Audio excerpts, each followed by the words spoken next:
How you play the game with the people that writing the rules? Ain't the fame that I'm after when paying the dues. I've been through the pain that's reflected in the attitude. Might be winning now, but the thing is that I had to lose. So go and tell me what you really wanna do. And lonely at the top, cause there ain't a lot of room. Ain't no other option, that's all I ever knew. So I'ma get it poppin', you know how I'ma do. I've been down through the blood and the sweat. Guarantee you can know I'm a threat. I've been down through the blood and the sweat, and I ain't close to being done yet, I'm going all in. Yeah, I'm going all in. Yeah, and I ain't close to being done yet, I'm going all in. Yeah, they know I'm going all in. What's up, ladies and gentlemen? It is your boy Niner Sickness with another podcast, the Niner Boys podcast, accompanied with my good friend Pete. How you doing, sir? It is a beautiful day on Victory Tuesday. Let's 49ers go. just handled business at home, and so much good stuff to talk about. You know, you had some little bit like not it wasn't perfect, but I mean, if you watched week one this week, nobody was perfect. So I'm thoroughly excited about this team and about what's going to happen this season. Absolutely, brother. No teams were perfect. It's week one. Week one, a lot of times you're rubbing off the rust of the offseason. You know, supposedly the Niners with a, Super Bowl hangover and blah, blah, blah. And listen, starting off this offseason with all the distractions that were there, the Trent Williams wanting a new contract, the Brandon Ayuk wanted to be traded, having these guys sign to the very last minute, then finding out yesterday, right before the game, that CMC was not going to go, facing a defense like the Jets. That's a lot of turmoil. And the Niners came out like true professionals, Pete, and handle their business. This is a team that is well made by Kyle Shanahan and John Lynch. This is why I kind of get a little annoyed when a lot of Niner fans want to sit there and fire either John Lynch or Kyle, and they don't realize how good this team. Any other team, brother, with all the distractions, would have probably faltered yesterday. Not only did we not falter, but we dominated this team without our best running back. Our backup that has never started, let's see, 28 carries for 147 yards, right between the teeth of that defense, bro. Come on. If this is not a Super Bowl caliber roster, I don't know what is. Yeah, I mean, I heard a lot of things, and I did an instant reaction show last night and I talked about it a little bit, but we heard a lot of things coming into this season, and there was a lot of negativity. The vibes weren't right, and like all that kind of stuff. And I kept leaning on the culture of this squad and the leadership and the leaders in the building. And I told everybody, I said, I do not see what you're seeing a lot of the time. And specifically, I talked a lot about the defense, and that the defense was going to look much different this season. Everybody wanted to say that Wilkes this and Wilkes that. It wasn't his fault. All this other stuff. The scheme, it wasn't the same scheme as last. Whatever. What we saw yesterday was it was the scheme. It looked a little bit different. Can we at least agree? And you tell me, did it look different to you? I'm going to ask you first. So the vibe from the team, like I heard a lot about how Malik Collins and Javon Hargrave are the same guy. They're not going to be able to replace Armstead. Everybody's worried about the run defense, all that kind. And I talked about it all last season. It was the scheme. Yeah. And lo and behold, we watched the first game, week one, against a top 5 running back in the league, mind you, and the Jets were supposed to have a revamped offensive line that's supposed to be ends up being it's supposed to end up being one of the better offensive lines in the league. And the 49ers held him to what? 50, was it 54 or 62 yards? I can't remember. 54. 54. They held Breece Hall, a top 5 back, to 54 yards. And it looked just like it was when, and I'm not comparing them to D'Amico, but it looked exactly the same. They got the defensive line just penetrating, pinning their ears back, and letting the linebackers and everybody else clean up the mess. And that was the way. I don't know why we went away from it. I don't care. It's a new season, and we are back where we should be. We're back to playing physical football, and I'm, for one, am just very happy that we've gotten back to that identity. Yes. Bro, I just want to echo on that. I want to real quick just give props to Nick Sorensen, our new defensive coordinator. Woo! You saw the dividends right away on between him and Steve Wilkes. Listen, the Niners were kind of getting gashed in the middle and the outside little bit in the first quarter. That big drive by Aaron Rodgers to Wilson for the touchdown. And what did Sorensen do? He adjusted. Mm-hmm. He made his adjustments, and he challenged the offense to do something different, and they couldn't. So I want to give kudos off to this guy. This guy's following the same pattern that D'Amico Ryan did. He's following the same pattern of Robert Saleh. And Robert Saleh, again, I'm not trying to be this ass guy that doesn't. I respect Robert Saleh. I liked him when he was here, but I always preferred D'Amico Ryan's defense a little bit better than Robert Saleh, a lot because of the adjustments that Robert Saleh didn't do into the second half. Now with Sorensen, I saw those adjustments. I saw the defense running crazy. That front line, Malik Collins, welcome to San Francisco, brother. That guy was a force. That guy was a force. Hargrave was a force. And then Leonard Floyd. Floyd got his first sack of the year. Welcome Leonard Floyd. The dude was dominating. Nick Bosa, man, and I got a sack, but the pressure was ridiculous from the outside, Pete. And welcome, and I keep forgetting his name. Please forgive me, guys. Help me out, Pete. Our new linebacker that is stepping in for Greenlaw.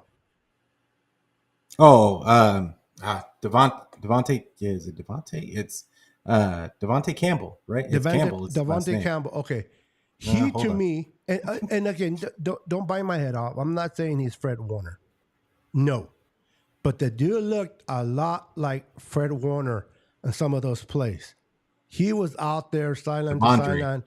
The dude was busting his balls, and then Lenore, even George Odom. He had a couple of bad plays, but overall he handled his business pretty good.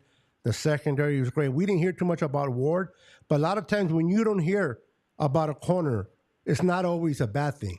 That means he's handling his business. That they didn't throw his way much on that side of the ball, right? Yep.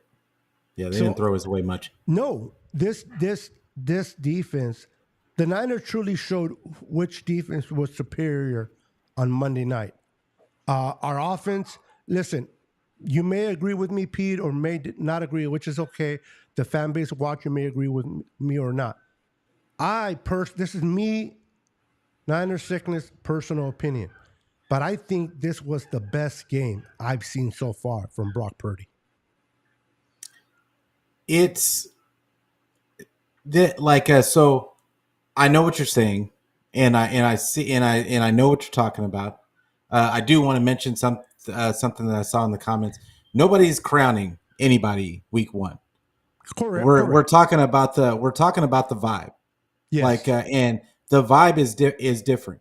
I talked about it week one last year, and nobody's saying that Wilkes didn't have good games. But overall, there was obviously a disconnect. And I'm not even saying he's a bad coordinator. He just wasn't a fit for the 49ers.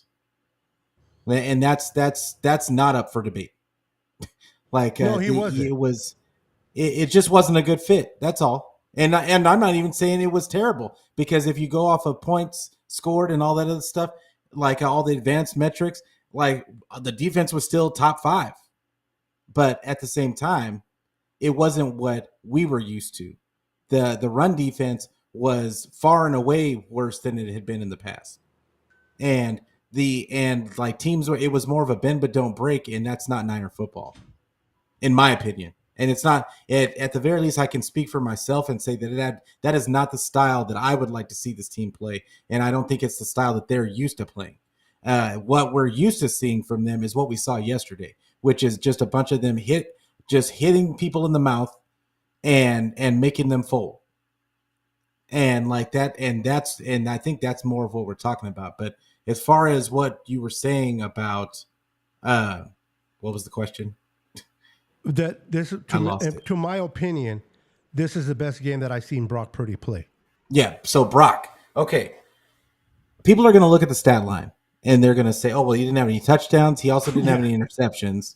Like, but if you watched the game, like if you just look at the stat line, you'd be like, "What are you talking about?" But if you watch the game, there was obvious growth. Oh yeah, There was obvious growth in his decision making. He was willing to throw balls away, and when he should have, he was just much more decisive. Like sometimes last year, he would feel the pressure of making a play and he would hold on to the ball.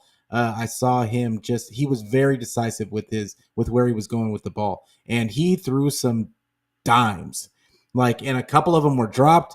A couple of them, the defense just made a good play on, and then there was the one where you just dropped it in the end zone. But he looked good. He looked really good, and honestly, I gotta rewatch the game, because I think that he was moving guys around the formation to get a chance to see the coverage, which we don't normally see, because there was a little bit more motion. That was than, new, bro. Yes, you caught that, yeah. bro. That's a good eye.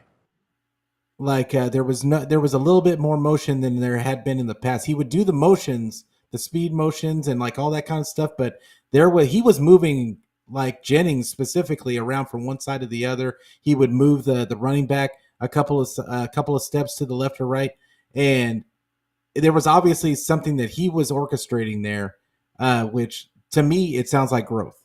I'm going to be interested to see as we go on throughout the season, is that going to continue? Are we going to flesh that out, and is it going to become more of a mainstay?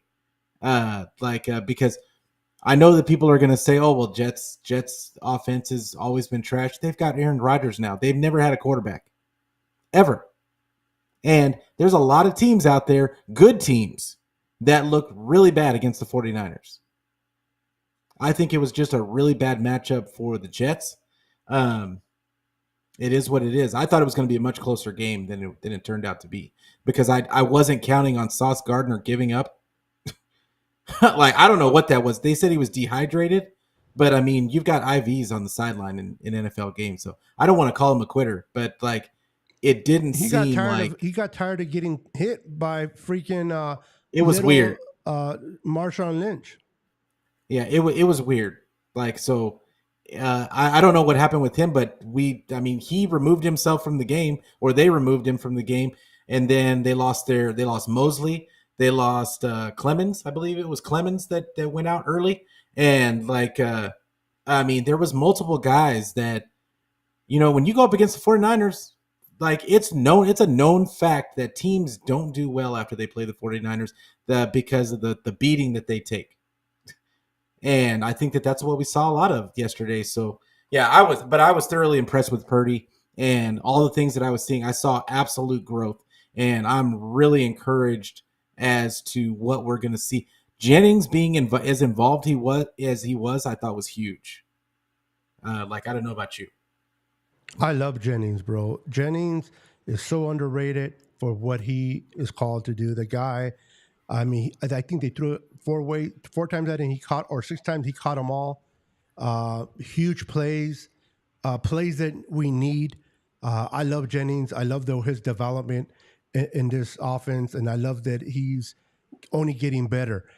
With the Brock Purdy situation, and we're gonna answer some of the comments that I seen on there. One of them by Gannon Brown that I'm interested in.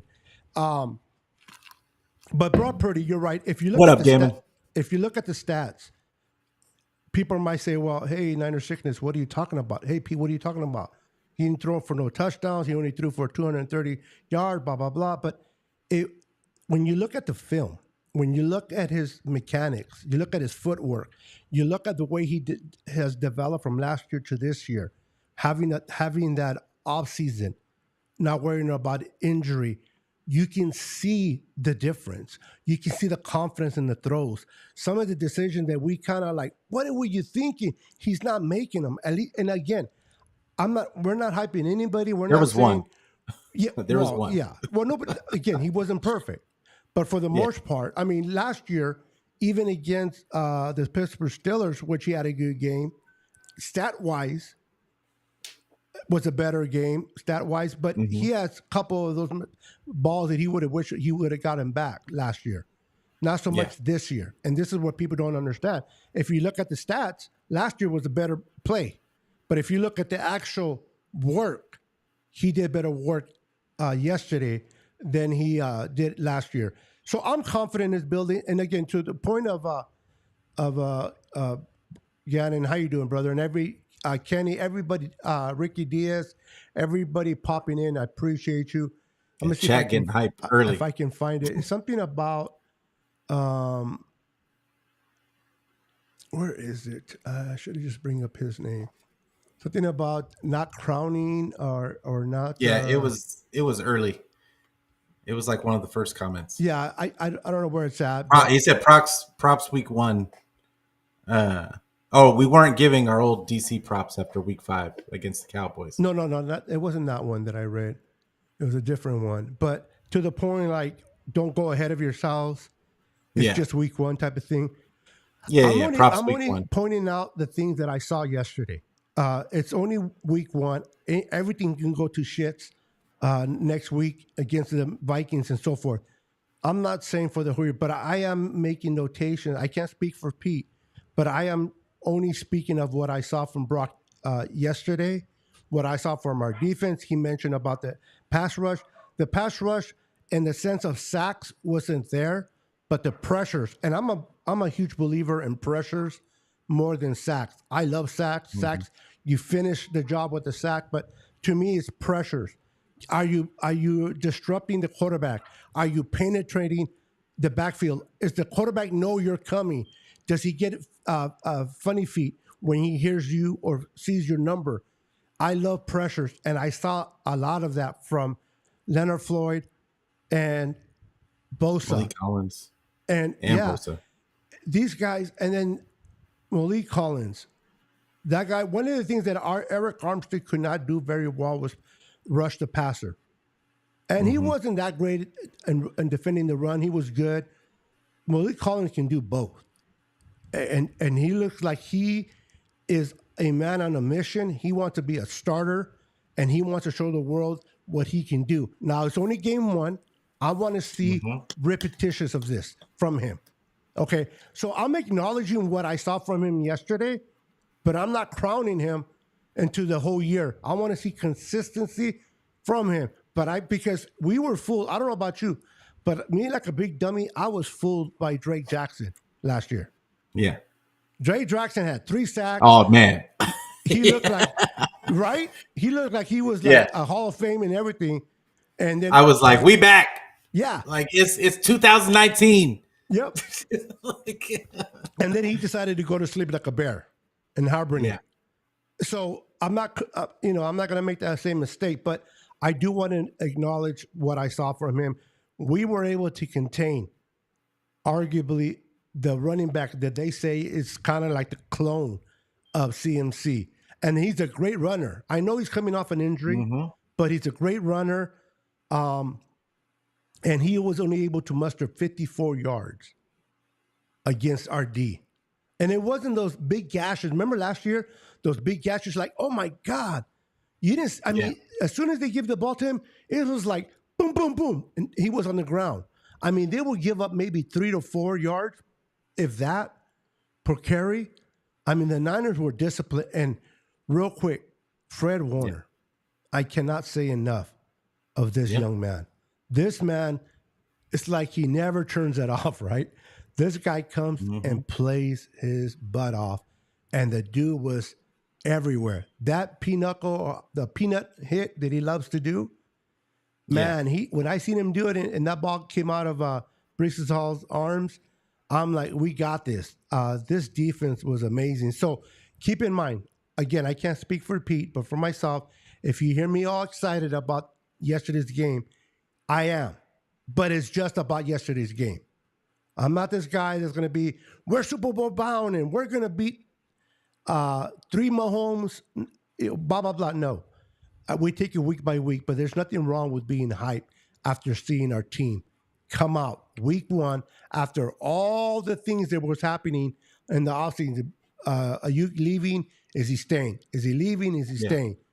The whole Trent Williams, all that chaos, and the Niners came back in week 1 and just dominated. They didn't just win. And then props to your boy. I know he's only your boy because he went to the school you love in college. Jake Automatic Jake Moody. Hey, 6 out of 6. Come on. Give him some props. There was one that I was like, when he hit the upright and banged in, yes. Yeah. But even that one is away. That's when you know the kicker's feeling good, right? Yeah, that's when you know everything's going your way.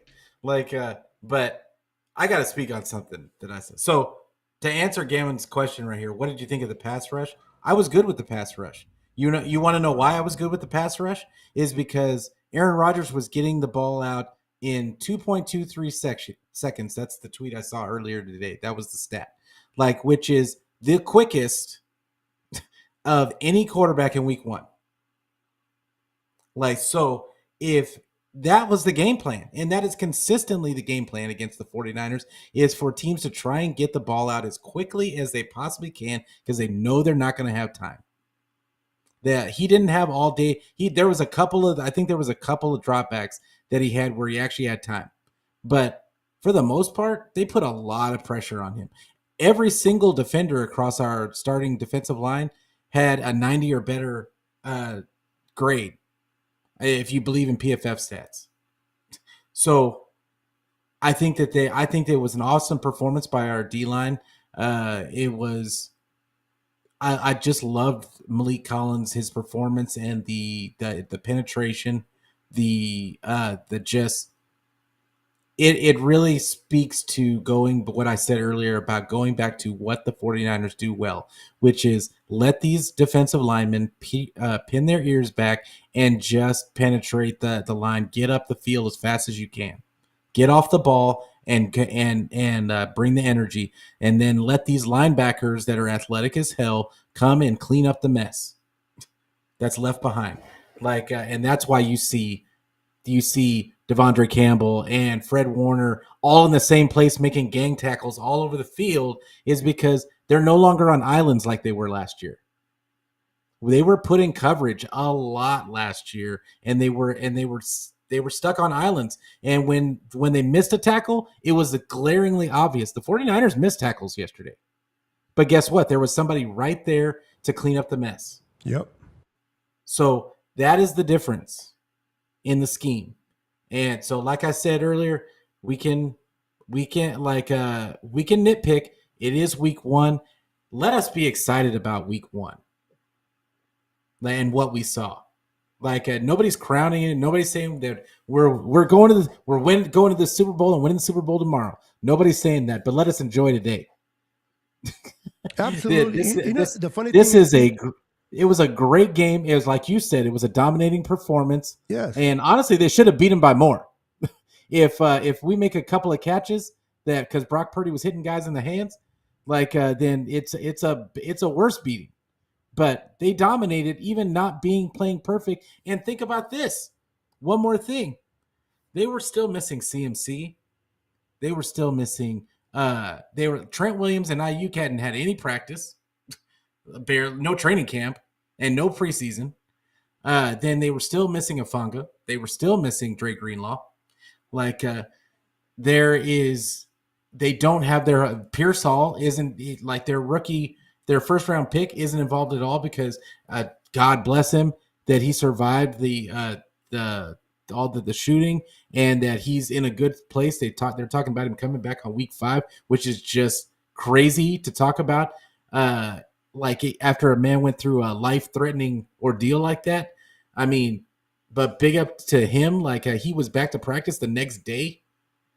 Like, I mean, this team has room for growth.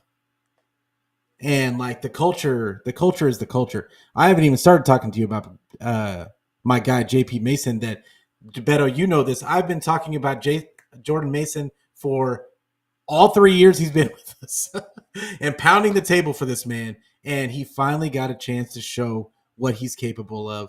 I'm just happy to see it happen. I think the kid has mounds of potential. I still don't think we've seen the best from him. Oh, absolutely not. Absolutely not. And I love what he did. You know, you got to take advantage of every opportunity when it's given to you, and showcase what you can do. And that's exactly what he did. What up, Rod? So for the teams that, I mean, for the ones that are saying that we should kind of calm down, don't get too excited about the game yesterday, I'm going to say this. If we would have lost in an embarrassment matter yesterday, that would have been spoken highly of. I'm Sky would have been falling. I wouldn't have been hearing people say, "Oh, don't worry about it, Niner sickness, relax. It was just week 1. We lost." You guys would be talking so much shit about the loss, but yet you can't let us enjoy a dominant win. Am I right or am I wrong? Oh no, you on point. Like, but you can't mess with our vibes. You can't mess with our vibes. We happy today. Like, I don't care what anybody says. Like, I'm gonna enjoy this win. I thought that there was a lot of talk in the offseason, and I'm just happy to know that my common sense took over, and I know what I'm looking at when I see it. So it's nothing against any fan out there. Love all of y'all. I love everybody in the chat. Well, I'm love with all you of you there. guys for showing up. Yes. And like, let's just enjoy this team. Let's just enjoy this team and enjoy this football. And I said all season long, this team's gonna win games. They're gonna score points. Yep. Like, well, we have to worry. Let's not worry about the playoffs and stuff until it gets to that point. But let's enjoy this week, team, brother. Week by week. Let's enjoy this game. Let's talk about. Listen, if we lose next week, I'm not saying we will, but if we do, I'm pretty sure we're going to talk about the loss. We're going to talk about the things that went wrong. That's what we do here. But if the Niners dominate and they win the way they did against a very good defense, listen, we're gonna be high on it. Why not? We're Niner fans. Why not be excited about the progression of Brock Purdy? Why not be excited? You know, Ayuk missed a couple of balls. That ball he missed was a dime. But I understand he wasn't in there. He's rusty. He'll get better within a couple of games. And for someone to mention about having CMC miss or rest, I think it was Kenny. I agree. I think we can go into Minnesota with Jordan Mason and go another week without. Now, I know that's not what people with fantasy football want to hear. He's on my fantasy team. But did you? Yeah, and you can't. I couldn't change him out. Now, luckily for me, I won because I had so many points already that it didn't hurt me. But it did suck that I couldn't rotate him because it was the last running back that I had, and Mason was already gone in my league. Somebody picked him up. You got to love those 49er fans that have to, when they draft, all they do is draft all the Niner fans. All the Niner players. And they don't realize that on the bye week, they have no players to play that week. But it is what it is. Let's show a couple of videos, and then we'll get into a couple of comments. I want to get your thoughts on these videos. I'm going to start off with a video from our boy, Trent Williams. He was interviewed, and he shared a little bit about that. So let's go ahead and get into that screen real quick. Make sure I go to the right screen. Hold on.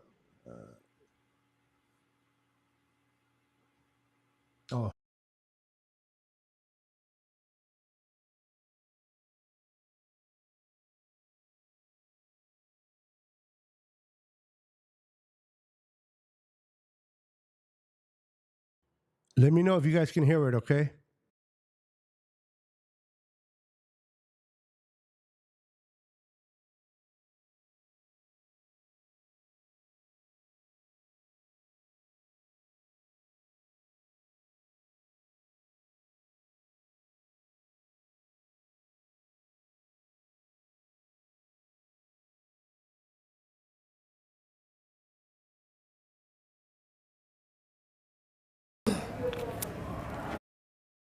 All right, first of all, we are with Trent Williams, who is wearing green for the money, which is appropriate right now after that restructured deal. But with that being said, and with the whole holdout, of course, I'm just curious how you felt out there with your conditioning. I was speaking to your O-line coach before the game. He was talking about a potential pitch count.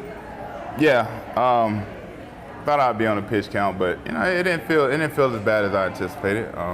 Got dehydrated, had to go get an IV, but that's about it.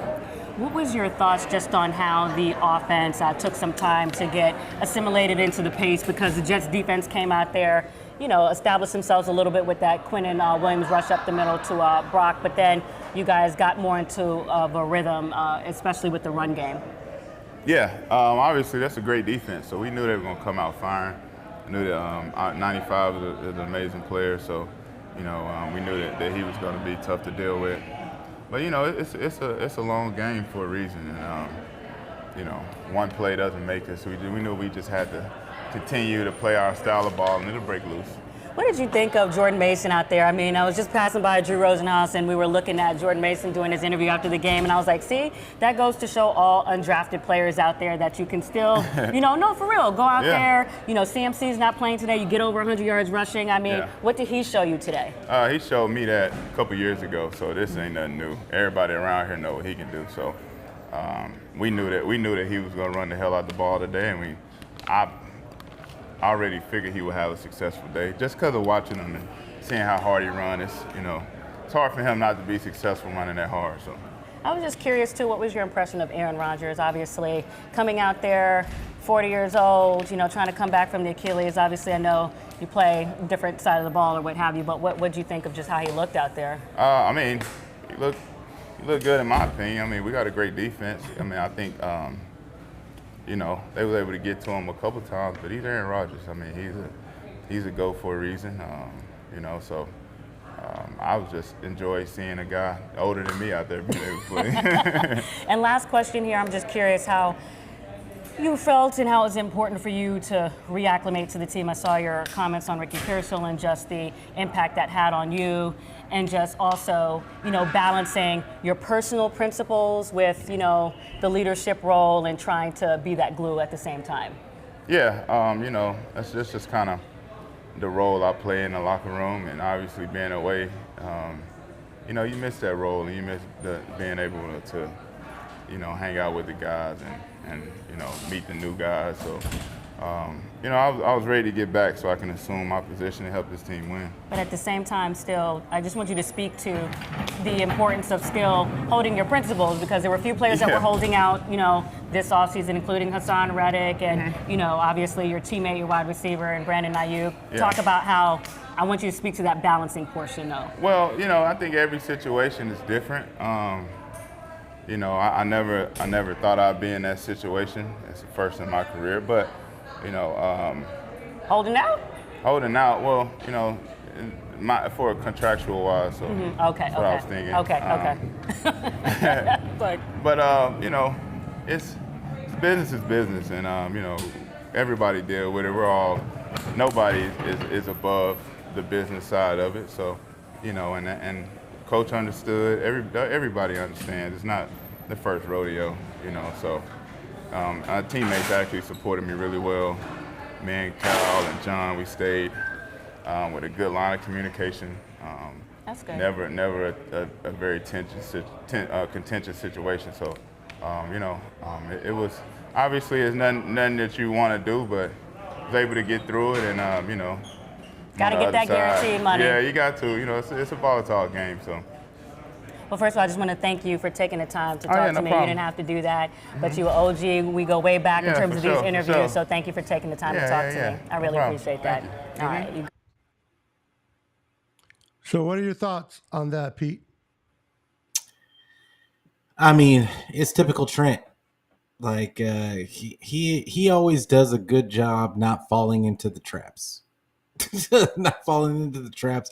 She's going to ask the questions about but how do you manage the being a leader and having to hold out and like all the other stuff, and he's just like, it's the business side. I mean, he's always cooler than the other side of the pillow, So Absolutely.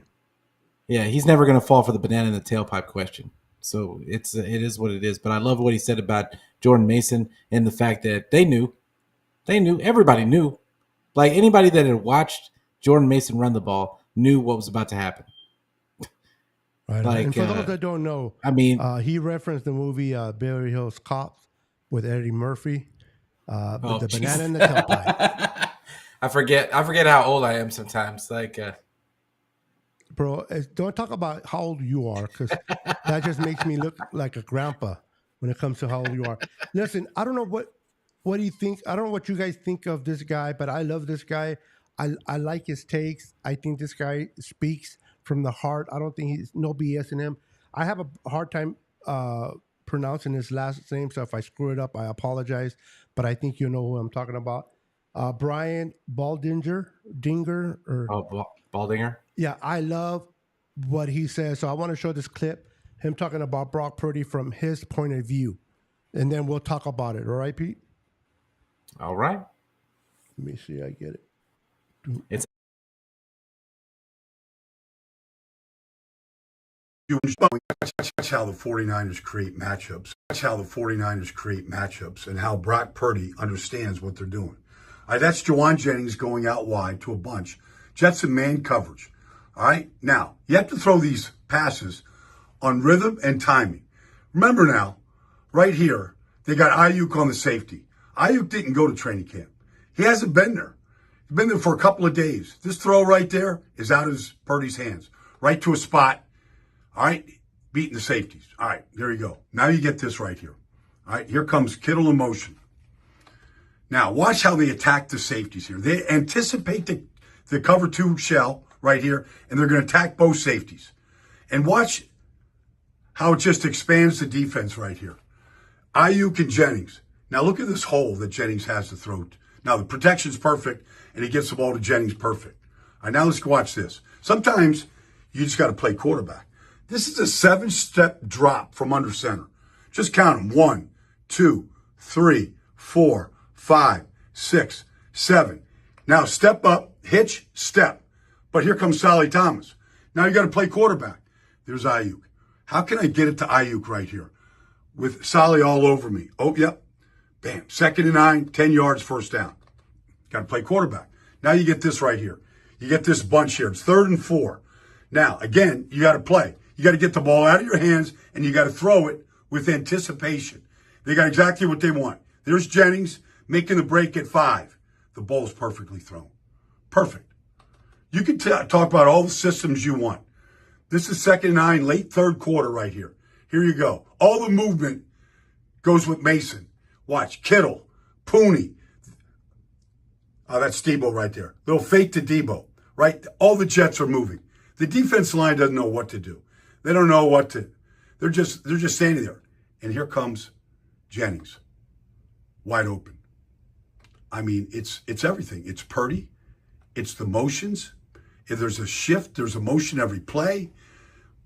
There's the design, and then they know exactly what they're attacking for these first downs. Now they can hear us. Oh my God. So what's your thoughts? Yeah. I mean, it was a lot of what there was more than just those clips that Baldinger was pointing out. Like there was a lot of Purdy just orchestrating the offense, and some of those outs that he was throwing yesterday he was not throwing those last year. And there's subtle things, the little subtle things that he was doing that really showed me the growth. And I'm looking forward to seeing him grow even more as he gets more of his weapons. We didn't even see Cowing. I wasn't involved in the offense at all. No. and I'm really interested to see what happens when CMC comes back.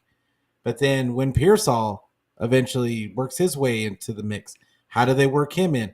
But I'll tell you another guy that really impressed me in that game, which is third and Jawan. He's not just a third down guy.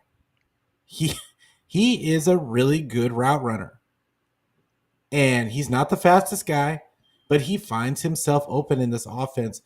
And whether you want to say it's scheme, whether you want to say it's his route running ability, it doesn't matter to me. He catches it when he needs to catch it. And he gets every yard that he possibly can. So but as far as Purdy goes, I thought Purdy did a masterful job not pushing. I think that the no touchdowns thing, he should have had at least one. He should have had at least one. But the thing is at least I think it goes to show that he is not so focused on the end result and getting the touchdown so bad that he's going to go outside of the game plan and push the issue when he didn't need to. There was never a point where he needed to push the issue, and he just stayed within the frame of the offense, stayed just getting those first downs, chipping away. And because he was, whether people want to recognize it or not, he was playing a very good secondary. So Absolutely. I thought that no joke. But Sauce didn't play. I would say he did play almost half the game. He wasn't hurt, bro. So that's on him. He wasn't hurt. But DJ Reed played really well. I thought DJ Reed, former Niner legend, he played well. And they do have other guys. Hold on for a second, real quick, Pete. Dina Harvey, good night. Thank you for stopping by. We appreciate you. Have a blessed evening, and we'll talk to you in the next show. All right, Pete, I didn't mean to interrupt. I just wanted to say good night. She's leaving. Yeah. Yeah, no worries. Hey, Dina, you have a good night. Appreciate you for coming through. But yeah, it was just I thought it was an excellent performance by Purdy. I'm just looking forward to all the growth that we're going to see. I think it's going to be even better down the road. Absolutely. And I'm going to play another real quick video clip. This one here, not so much in the comments, but she's a cutie. I liked watching her. You're going to know who she is. Adams? Yes. Yeah. She's just a cutie, man. So if you don't like her takes and you're a guy, just enjoy the visual. Hold on.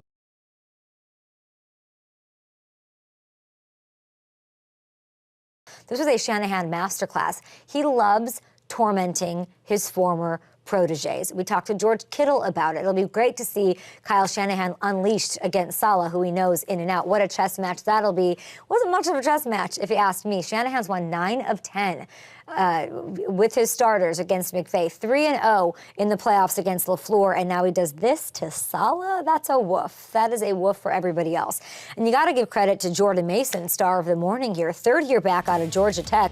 Most carries of any 49ers running back in Kyle Shanahan's entire tenure. He held that thing. Every time I looked up, 28 times, 147 yards, and a score. We saw Debo back there a bunch too. Hamilton and I were texting each other like, is this new? Is this what's going to happen here? He tied a career high with 8 carries. We talk about the Niners and their skill players and star power a lot, but this win, shout out to Kyle Juszczyk too, this was about physicality. And to do that to a Jets team and a Jets defense that boasts itself, that prides itself on toughness, that is an FU. That is about as big of an FU as you can give. It is clearly, I don't know, they're ready to go. There's no distractions, loose end, Super Bowl hangover. Give me a break. Who's beating them in the NFC? I want to know. That is the biggest FU by Katie Adams. Who is beating? No, it's week one. It's week one. But based on week one, she has a valid point. Listen, I was not, and this is not me just being a homer because I'm a Niner fan, but I wasn't really like, oh my God, look at the Eagles. They look good. Or look at the Packers. And the Packers have issues right now with Jordan Love. I'm glad he's not out for the season. I'm glad it's not as bad as they first initially thought it was. Good for that, for the Packer fans. But they got issues there. The Bears, the defense is good, but the offense is going to struggle with Caleb Williams. He's a rookie. Then you got Detroit that you got the Rams that had lost 3 offensive linemen, lost their a number 2 receiver in Puka Nacua, and yet still took the Lions into overtime. Now the Rams couldn't stop the run. If the Lions depended on it in that overtime? But at the end of the day, they took them to overtime, so they were not impressing. Other than the Niners, and if you're a true football fan, forget about Niners fans. Which team looked better in week 1? I have to say the Niners. Now, that can change in week 2, but we're talking about week 1, right? So, week 2, that can be a whole different story, and we'll talk to that then. But I think the Niners right now, off of 1 week, are the best team.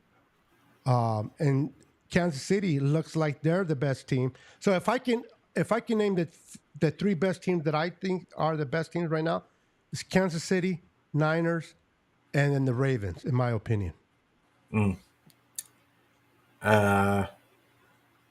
I would say Niners, Kansas City, the other best team. I don't know if I would put the Ravens that high. I'm trying to think of the other teams. I mean, I guess it would have to be just because they went toe-to-toe with the Chiefs. Yeah, that was my point, indeed. Yeah. Yeah. I mean, I guess I just thought that there was no real team that even in that game, the Chiefs didn't look unstoppable. And I just think that the 49ers can beat anybody. I think it's all about the game plan, and I think that they have all the players to do it. And it's really just all about the game plan and all about the scheme and all about what your game plan is for that game. And are you going to get cute when you don't need to? That's really the answer. Otherwise, I think the 49ers have all the ingredients to be the best team in the league. There's no doubt in my mind. Yeah, the only thing that I personally think they can hurt the Niners this year is injuries. If the Niners can remain as healthy as possibly they can, the way they're playing, the way they're built, I don't see another team really pushing that. Detroit, in my opinion, might be the closest. But what I saw, and again, a lot of times teams look bad in week 1 and they just step it up. A couple years ago, the Niners were 2-5, and they went all the way into the NFC Championship. So things can change. So we definitely got to take things week by week. But based on what I saw, I didn't see any team out there. The Buccaneers looked okay, but they were very convincing. The Texans looked all right, but the Saints they struggled with the Colts and Richardson. Yeah. You got and the biggest surprise, the Saints defense for sure. Derek Carr, you're going to get your ups and downs. What kind of game are you going to get from him? But the team that really surprised me was the damn Patriots beating Cincinnati at home. They went into Cincinnati and that defense kept Joe Burrow and that Cincinnati offense to 10 points. I don't have anything against Joe Burrow, okay? But I've said over and over and over again that the only generational quarterback in this league currently, right now, is Patrick Mahomes. Everybody else needs help. But Patrick Mahomes is like the only guy out there that I can see just put a team on his back and he gonna get it done. No matter if he has the weapons or not. Joe Burrow, for the first time in a long time, didn't have these weapons. He had Jamar Chase and a bunch of nobodies. So I think it spoke to that a little bit. He wasn't used to not having his weapons. And his running back was Zach Moss. Yeah. I mean, it was like he lost all of his weapons all at once. So I think that's going to take him a little bit of time to get acclimated to all of a sudden not having weapons. Just like it took Mahomes a little bit to get he didn't have the greatest. It didn't look like he was going to have the greatest seasons last season, and then he slowly but surely started turning it on at the end of the season. But yeah, Yeah, he's an outlier though, bro. That guy. yeah, he he's can the only. probably I'm throw telling it you, to he's the himself only and still win generational. the game. Yeah. He's the only guy that I don't care what team he's on. I just feel like he would find a way to succeed. But the Saints, I thought looked really good, and it's not lost on me But that who were they playing, Pete? I get it, but at the same time, it's not lost on me who their offensive coordinator is now, No. because I Thank God think you that didn't is gonna. It's not. It's there's a reason why Derek Carr looked as decent as he did, and why that offense looked the way it did all of a sudden. Like, it's because they brought the Shanny offense, and it's gonna make things a lot easier for Derek Carr, because I think that a lot had been put on his plate when he can't handle it. But I think that system is gonna make it a lot easier for him. It's gonna get Kamara out in space. It's gonna create space mismatches all over the field, because they've always had weapons. It was all about the scheme, and they didn't have a good scheme. And now that with them bringing that, I mean, they look like they were having fun. And I get it that they were playing the Panthers, but it doesn't matter. They're an NFL team. And I don't expect them to look like that all season. They're going to play some better teams, but they've got a defense as well. They've always had a defense. And that defense is going to keep them in games regardless. So, I just watch out for the Saints. That's interesting. That is interesting. Will the Niners beat the Vikings? Listen, all I can say about this, I think the Niners will handle the business. We can't lose to Sam Darnold. But I can tell you a little bit of history. The last time the Niners won in Minnesota, not necessarily the stadium, but in Minnesota, you're right, Pete, 1992. Let that sit in. The last time the Niners won in Minnesota. I was still in high school. Wow. You see, I am definitely older than you. I think I was already married. But no, I wasn't married. But 92, you said? 92. Oh, yeah, I was engaged. But anyway. I was a freshman. Wow. Yeah, I'm old. Thank you, Pete. I appreciate that. You're welcome. But I have to make myself feel better sometimes. The Vikings, I think the Niners will handle their business, even with matter of fact, I prefer to see Mason again continue to build his confidence, give CMC the opportunity to rest one more week. If we were able to do this to the Jets defense, I understand every defense is different and every given Sunday, but the Vikings defense do not scare me. They can't stop the run. That's one of their issues. Although they stopped the Giants, but then again, it's the Giants. And it's the Giants. So you can't take nothing away from that. I think it's going to be a good game. I expect the Niners to go in there, run their business, handle their business, and win that game. But we definitely got to change that. 1992 is a very long time, bro. Christian said he was 2 years old in 92. Yeah, it's just not. It's not. And a couple of times that we've lost there, it's just been real fluky situations. But the 49ers just got to go in there and handle their business. This is a team that they should beat. And that last year, we were still missing Trent Williams and Debo, I believe. Yes. So that should not be the case this Kirk season. Cousins, bro. Okay. Which is he is an upgrade from Sam Darnold. Yeah. Okay. Just from that perspective, bro. That's it. Yeah. But it's still, the 49ers should have beat that team. No, I'm with you. And it was, I think it was just went back to, we were missing Trent Williams, and that's really the main one. I know that everybody loves Debo, and I know Kyle loves Debo, and he likes to game plan around Debo. But I think Trent Williams was the bigger loss in those 3 games, and Purdy just didn't have time at all. and that you could see they were discombobulated. I don't think that we're going to get that same Purdy this year. And I think he's got a much better handle of the defense. I think that our offensive line is better. Pooney, we haven't even talked about Pooney. Yeah, Pooney talk about looked him since we're closing up. fantastic. Yeah, Pooney looked fantastic. We were able to run to. Think about this. We were able to run to the right side and open up huge holes to the right side, which didn't happen at all last year. We ran predominantly to the left side because McKivitz and whoever was on the right side just couldn't open holes. They were not good in the run game. Pooney there was some tape out there of him blocking 2 people at one point. And I think that he is he is an outstanding find by the team. And for a rookie, he's really a breath of fresh air. Especially in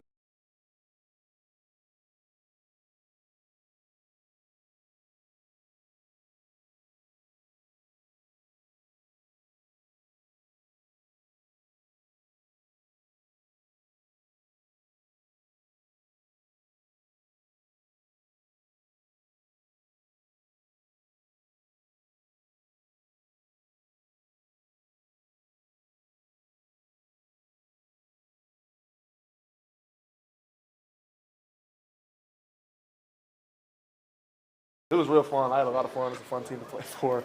You got superstars all over the field making plays. So for a guy like me, I just try to stay in the mix with them and just make sure they get what they get. You got that grin on your face. What was it like to run the ball as much as you guys did? I love running the ball. The fact that we're able to just do that, I think we had 37 carries. Anytime you get 25, 30 plus carries, it's probably a good game. So it's kind of just like an O-line running back thing. Just kind of put your head down, and the receivers too. They do a hell of a job blocking. So it was real fun. I had a lot of fun. It's a fun team to play for. You got superstars all over the field making. Oh, no volume? I heard it. You guys didn't hear it? Pete heard it. So if Pete heard it, Christian says no volume. Christian, did you forget to turn your volume on or take yourself off of mute? But just kidding, bro. Anybody else had a hard time listening? I mean, it was low, but it was definitely on. But anyway, Pete, anything you want to say as we get out of here? It's been up an hour. It's been fun. We are still 31 strong. You guys are awesome. Let us know what's happening on your channel, bro, this week. So Niner Fanatic Podcast, big show this Thursday. I've got Mr. You know him from Sprint Right Option Podcast. You know him from Bully Ball. You know him from Niner Nation. He writes articles for them as well. Jason Aponte will be on the show on Niner Fanatic Podcast this Thursday, 6:30 p.m. Pacific time. So I'm excited for that. Also this Sunday, then I'll be doing another show, like instant reaction show right after the game. If I have time, I'm going to try and do a little quick preview before the game starts. But for the most part, I'll definitely be doing the instant reaction show after the game. So pull up for that. You know, we're going to be on YouTube. We're going to be on Twitter. We're going to be on Twitch. We're going to be on Facebook. I don't care where you get it. If you don't like looking at my face, you can get it on the audio version, anywhere where you can get your audio podcast. I don't care where you get it. Just get it and bring a friend to tell.